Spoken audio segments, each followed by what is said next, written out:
Pharmacists are sounding the alarm about a shortage of key medicines. More than 300 medicines, including treatments for the side effects of chemotherapy, are in short supply right now.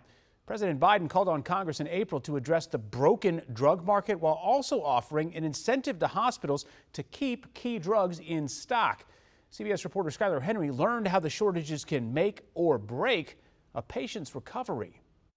Kristen Zastapel and her now 16-year-old son Brighton are on the other side of what she calls his scary battle with leukemia. You almost don't feel like you're in the room. It becomes kind of this surreal nightmare. Brighton's chemotherapy journey wasn't always easy. He landed in intensive care for a bit and endured grueling pediatric treatments for 30 weeks. But Zastapel says it wasn't until the drugs Brighton needed were in short supply that she began to worry. It was the question of, is he going to get what he needs? Are we even going to be able to have the best chance at beating this? Is it a cost issue? Is it a resource issue? All of the above.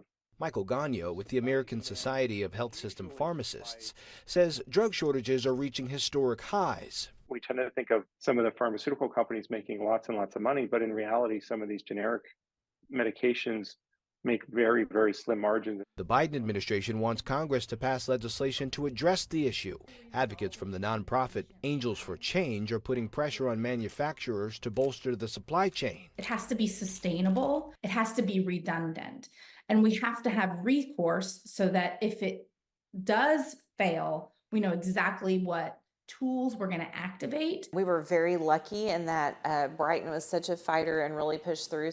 Now that his cancer is in remission, Zastapel is sharing Brighton's story. Every minute we were trying to get closer and closer to that finish line, and any delays in medication or any holds would just make that journey even longer. Advocating for others struggling to access life-saving medication. Skylar Henry, CBS News, Washington.